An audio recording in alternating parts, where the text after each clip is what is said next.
Good morning Kutti, good morning, very good morning. কুট্টির সকাল সকাল ঘুম ভেঙে মুখটা মনে হয় ঠিক নেই। এই যে সকাল সকাল আমার চা কমপ্লিট, আর এদিকে বিস্কুট। শিকির দাও, শিকির বিস্কুট দাও। সকাল সকাল আমাদের এখন চা পর্ব সারা হচ্ছে, আর সেই সাথে ছোটোখাটো আড্ডা। ওই দুটো আমাদের সৌরভ পিঙ্কির জন্য তো। আচ্ছা ঠিক আছে, জিজ্ঞেস করে নিলাম। আমাদের যেমন আলাদা জানিস, সারাদিনের চা সকালে খাই দিলে হবে।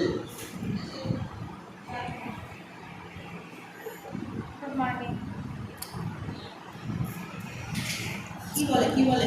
হ্যাঁ, ওই দুটো সৌরভ আর পিঙ্কির জন্য স্পেশাল হচ্ছে, আদা দিয়ে চিনি দিয়ে। বিস্কুটটা ভালো না, আমাদের ভালো লাগে না। নমস্কার বন্ধুরা, আশা রাখি সকলে ভালো আছো, সুস্থ আছো। আমরাও ভীষণ ভীষণ ভালো আছি। তোমাদের সাথে আগের 2-3টে ব্লগ শেয়ার করেছি যে আমার বাড়িতে এসেছে আমার খুব স্পেশাল গেস্ট পিঙ্কি, সেই সাথে তার হাজব্যান্ড সৌরভ এবং তাদের ছোট্ট একটা বেবি কুট্টু। তো সবাই মিলে আসায় আমরা এই কদিন খুব আনন্দে আছি, খুব মজায় আছি। তো ওরা যেদিনটা এসেছে তার পরের দিন সকালবেলায় আমরা একসাথে বসে একটু গল্প করতে করতে চা খাচ্ছি। সুন্দর একটা সকাল শুরু হয়েছে, আর আমি মোটামুটি অনেকটা কাজই গুছিয়ে নিয়েছি, কারণ আমি চাই যারা বাড়িতে আসে তাদের সাথে সারাদিন যদি রান্নাঘরে কাজ করি তো গল্পই হয় না।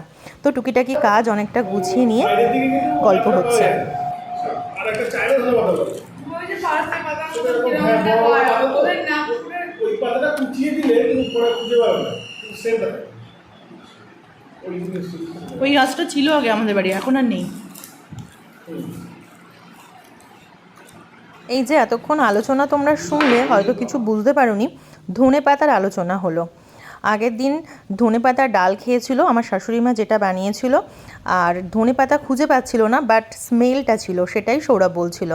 আর পম বলছিল যে আরেক রকম ধনে পাতা হয় যেটা একটু অন্যরকম দেখতে, তো সেটা দিলেও দারুণ, মানে একটা গন্ধ হয় সুন্দর, আর সেটা সারা বছরই কিন্তু হয়ে থাকে।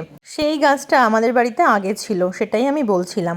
তো দেখো আমাদের চা পর্ব কমপ্লিট, তার পরের পর্ব কি, সকালের জল খাবার।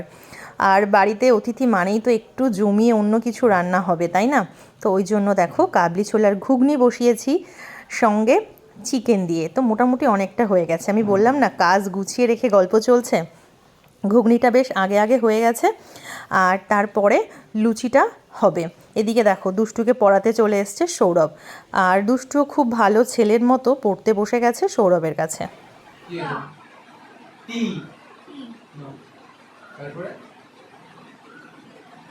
তোমার ছাত্র ওই যে বাড়ি এসছে, ও বন্ধুরে গাইডারি কিছু দিচ্ছে না, তাই নিয়ে সমস্যা, গন্ডগোল। ওরা গাড়ি নিয়ে এসেছে ওর জন্যে, কিন্তু ও সেই গাড়ি আর ওর গাড়িও দেবে না ওদের। দুষ্টু তার গাড়ি কিচ্ছু দিচ্ছে না কুট্টুকে, এই নিয়ে খুব মুশকিল। কুট্টুও কিন্তু গাড়ি পছন্দ করে না, কিন্তু যখন দুষ্টুর সাথে থাকে তখন ওদের দুজনের একটা গাড়িরই দুজনের দরকার, যা হয় আর কি বাচ্চারা একসাথে থাকলে। আমরা তো বেশ মজা করি ওদের এই ছোটোখাটো খুনসুটিগুলো দেখতে। তো এদিকে দেখো আমার ঘুগনি কিন্তু রেডি, আর তারপরে এখন লুচি ভাজার কাজ চলছে।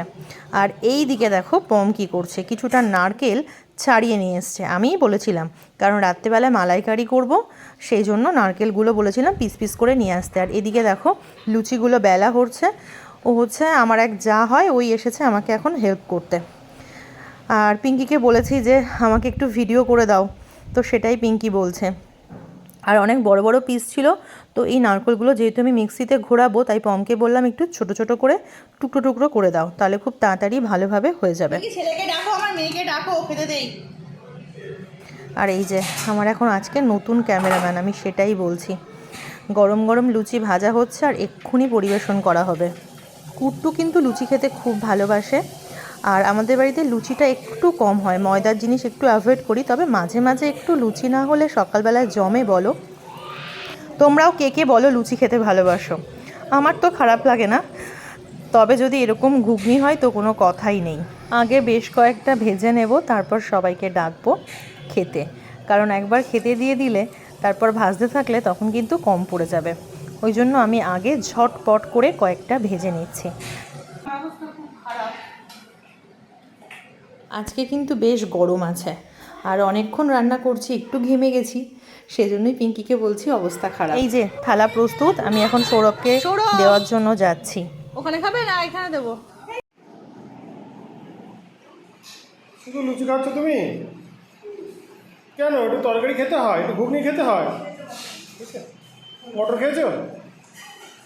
কেমন হয়েছে ঘুগনি, কেমন হয়েছে? ও লাভলি, ঠিক আছে। তো আর যখন যেটা লাগবে বলবে, ঠিক আছে? বলবে যে আমাকে এটা দাও। আমাদের বসিরহাটের যে কম মিষ্টি সন্দেশটা পাওয়া যায়, সেটা পম মাঝে মাঝে অফিসে নিয়ে যায়, তো ওই জন্য অনেকেরই ওই মিষ্টিটা খুব পছন্দ, পিঙ্কিরও খুব পছন্দ। তো কালকে রাত্রিবেলা ফেরার সময় নিয়ে এসেছিলাম, সকালে এখন লুচি ঘুগনি আর সেই সন্দেশ পুরো একদম জমে যাবে। তো চলো, কুট্টুবাবু খাচ্ছে, একটু গল্প শুনি ওর কাছে কেমন লাগলো। Thank you, thank you. লুচি ভালো হয়েছে না ঘুগনি ভালো হয়েছে? দুটোই? বাহ বাহ, এত ভালো কেউ বলে না।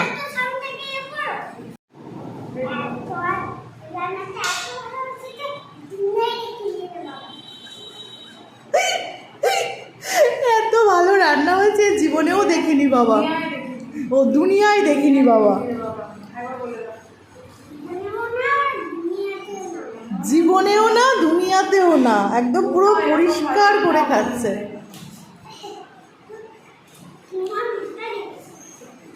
এত ভালো কেউ বলিনি, কেউ বলিনি। খাওয়া দাওয়ার পরে কুট্টুবাবু দুষ্টুর সাথে আবার পড়তেও বসে গেছে, দেখো।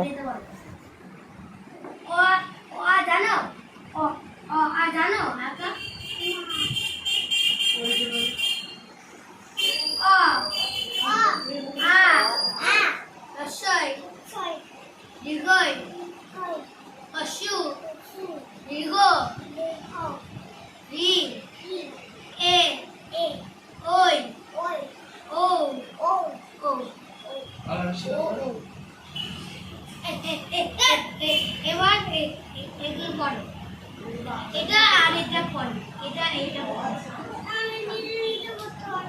আচ্ছা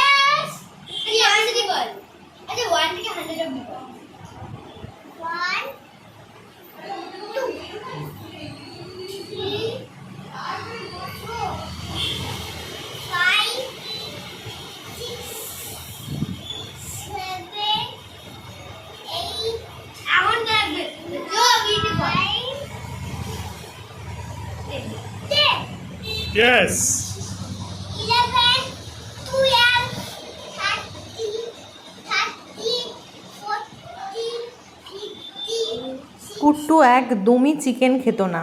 আমাদের বাড়িতে এসে কালকে আমি রান্না করে রেখেছিলাম, মানে দুপুরবেলায় রান্না করে রেখেছিলাম রাতের জন্যে। তো আমার সোনুদুষ্টুর যা স্বভাব আর কি, মানে চিকেনের গন্ধ পেলেই ওরা অন্য কিছু খায় না, চিকেন মানে খেতে থাকে।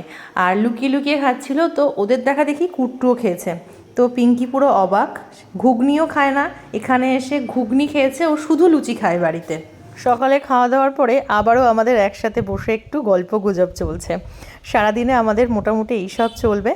আর গল্পগুজবের পরে দেখো আজকে সবাই মিলে একসাথে স্নান করছে বাচ্চারা। কালকে সোনুকে করিয়ে দিয়েছিলাম, তাই ওর একটু রাগ হয়েছে। তো চলো, আজকে এটুকুই থাকবে, আর খুব একটা বাড়াবো না। আশা করি তোমাদের খুব ভালো লাগলো আজকে আমাদের সকালের এই মানে কি বলবো, খুঁটিমুটি যে ছোট্ট ছোট্ট ঘটনাগুলো তুলে ধরেছি। এরপর দুপুরবেলা জমিয়ে খাওয়া দাওয়া, মেনুতে কী আছে তার জন্য অপেক্ষায় থাকো, এবং আমরা পরে ঘুরতেও যাব, সব কিছু থাকছে। তো চলো আজকের মতো টাটা।